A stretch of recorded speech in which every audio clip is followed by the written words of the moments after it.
Frédéric Gallois, ancien commandant du GIGN, ce qu'a dit Bernard Cazeneuve il y a quelques instants, il a indiqué que le GIGN justement se rendait sur place, que tout ça a été dirigé à la fois par la Direction Générale de la Gendarmerie et de la Police Nationale. On a le sentiment d'une mobilisation peut-être sans précédent. Oui, absolument. Autour de cette prise d'otage et de ces deux hommes. Ce qu'on a pu voir d'ailleurs sur ces dernières 24 heures, c'est une symbiose assez exceptionnelle entre les services et qui fera date certainement.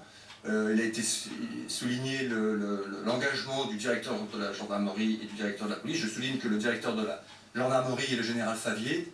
C'est intéressant de noter qu'il est un ancien commandant du GIGN et qu'il avait été chargé à l'époque de la gestion de la prise d'otage de Marignane en 1994. Alors Frédéric, nous sommes en ligne avec un témoin de cette prise d'otage. Bonjour, vous êtes Nicolas, vous m'entendez? Oui, je l'entends. Merci beaucoup d'être en direct avec nous sur iTélé. Vous vous trouvez, je crois, à quelques dizaines de mètres seulement du lieu de la prise d'otage. Vous êtes dans la zone des prébouchés?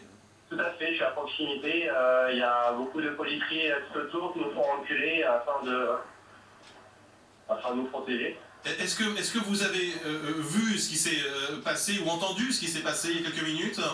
J'ai cru comprendre qu'il y avait une prise d'otage, mais à part ça, non, il n'y a pas eu d'information de signaler. Il s'agit apparemment d'un entrepôt de travaux publics qui serait donc dans lequel il y aurait une prise d'otage. Est-ce que vous voyez ce bâtiment? Qui y travaille habituellement?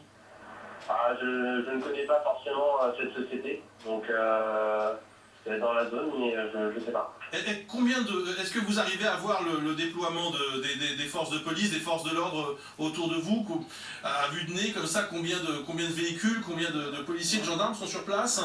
C'est une quantité énorme, il y a 5 à 6 hélicoptères, il y a une quantité de voitures, je ne peux pas le dire, on ne sait pas du tout, mais une bonne vingtaine facilement, quoi. Il y a un gros afflux de policiers pour pouvoir sécuriser la zone, quoi. Est-ce que vous avez été placé en sécurité? On nous fait écarter pour éviter tout danger, quoi. Ouais. Est-ce que